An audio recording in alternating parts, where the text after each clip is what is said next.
కేసులో పోలీసులు దర్యాప్తు ముమ్మరం చేశారు. రేవ్ పార్టీ కేసులో నటి హేమతో పాటు మరో 86 మందికి నోటీసులు జారీ చేశారు. రేపు విచారణకి హాజరు కావాలని బెంగళూరు పోలీసులు ఆదేశించారు. బ్లడ్ శాంపిల్స్ లో డ్రగ్స్ తీసుకున్నారని తేలిన వారికి నోటీసులు ఇచ్చారు.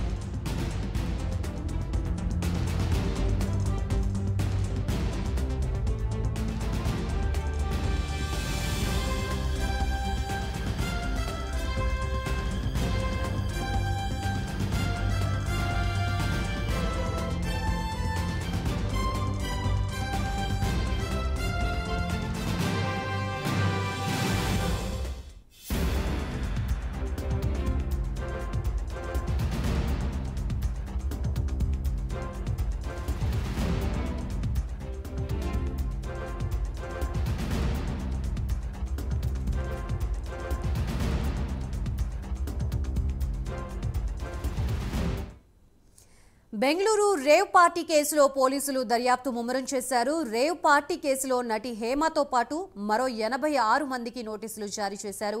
రేపు విచారణకి హాజరు కావాలని బెంగళూరు పోలీసులు ఆదేశించారు.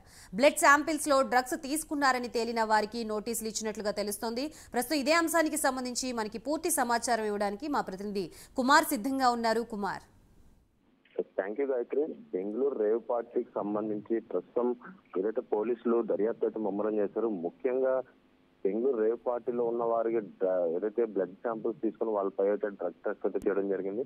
ఈ నేపథ్యంలోనే సుమారు 86 మందికి అయితే రావడంతో మొత్తం 86 మందికి కూడా పోలీసులు నోటీసులు అయితే జారీ చేశారు. వీళ్ళందరూ కూడా రేపు అంటే 27వ తారీఖున రేపు ఏదైతే బెంగళూరు సిటీకి ముందు హాజరు కావాలంటూ కూడా ఈ నోటీసులు అయితే పేర్కొన్నారు. అలాగే ఏదైతే ఈ బెంగళూరు రేవ్ పార్టీలో ముఖ్యంగా తెలుగు రాష్ట్రాల్లో ఎక్కువ మంది ఉన్న నేపథ్యంలోనే ప్రస్తుతం హేమ కూడా ఏదైతే ఈ బెంగళూరు రేవ్ పార్టీలోని ప్రస్తుతం హేమ కూడా ఉన్నట్లు కూడా గుర్తించారు. అలాగే హేమ బ్లడ్ శాంపుల్ తీసుకున్న తర్వాత ఏదైతే తనకు కూడా పాజిటివ్ రావడంతో ప్రస్తుతం హేమను కూడా రేపు విచారణకు హాజరు కావాలంటూ కూడా ఇప్పటికే ఆమెకైతే నోటీసులు జారీ చేయడం జరిగింది. ముఖ్యంగా బెంగళూరు రేవ్ పార్టీ జరిగిన తర్వాత మొట్టమొదటిగా హేమ అయితే తనకు ఈ పార్టీకి ఎటువంటి సంబంధం లేదంటూ కూడా ఇప్పటికే అప్పటికి ఒక వీడియో అయితే రిలీజ్ చేసింది. కానీ ఏదైతే ఈ కేసు సీరియస్ గా తీసుకున్న బెంగళూరు పోలీసులు హేమ ఏదైతే రేవ్ పార్టీలో ఉన్నట్లు కూడా ఒక ఫోటో అయితే విడుదల చేశారు. ముఖ్యంగా ఈ ఫోటో వీడియోలు చేసిన తర్వాత కూడా ఏదైతే నటి హేమ దానిపై ఎటువంటి స్పందన అయితే ఇవ్వలేదు. ఆ తర్వాత బ్లడ్ శాంపిల్స్ కూడా నటి హేమ దగ్గర నుంచి తీసుకున్నట్లు కూడా సమాచారం అందడంతో ప్రస్తుతం ఏదైతే ఆ డ్రగ్ టెస్ట్ లోని హేమ కూడా పాజిటివ్ రావడంతో రేపు విచారణకు హాజరు కావాలంటూ కూడా నోటీసులు అయితే పేర్కొన్నారు గాయత్రి. సో రైట్ కుమార్, ఈ 86 మందిలో హేమ ఉన్నారని తెలుస్తోంది. అలాగే ఇంకెవరైనా ప్రముఖులు 86 మందిలో ఇన్వాల్వ్ అయి ఉన్నారా? అలాగే రేపు విచారణకి రమ్మన్నట్లుగా తెలుస్తుంది. పోలీసులు ఏ విధమైన విచారణ చేసే అవకాశం ఉంటుంది? గాయత్రి, ముఖ్యంగా నటి హేమతో పాటు ఆశీరాయ్, అలాగే నటి హేమ ఫ్రెండ్ చిరంజీవి, అలాగే ఈ బర్త్డే పార్టీ ఎవరైతే అరేంజ్ చేశారో ముఖ్యమైన పర్సన్ వాసు, వీళ్ళందరూ కూడా ఇదే డ్రగ్ టెస్ట్ లో పాజిటివ్ వచ్చింది. ముఖ్యంగా ఈ 86 మందిలో కూడా వీళ్ళందరూ ఉన్నారు. అలాగే ముఖ్యంగా తెలుగు సినీ సెలబ్రిటీస్ కావచ్చు, లేదంటే రాజకీయవేత్తలు కావచ్చు. ముఖ్యంగా రాజకీయవేత్తల పేర్లు అయితే ఎటువంటి పేరు కూడా బయటకైతే రాలేదు. ముఖ్యంగా సినీ నటుల పేర్లు అయితే బయటకు వస్తున్నాయి.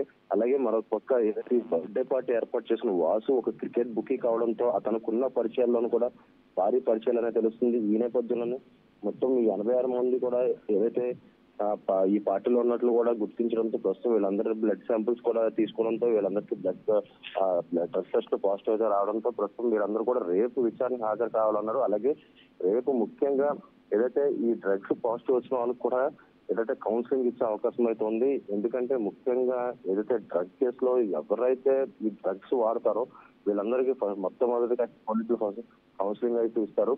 ఆ తర్వాత ఏదైతే దాని పరిగణలోకి తీసుకొని ఆ కేసు ఫైల్ చేస్తారా లేదంటే కౌన్సిలింగ్ ఇచ్చి వదిలేస్తారా అనేది అయితే మనం ప్రస్తుతం చూడాల్సింది. Right, thank you Kumar.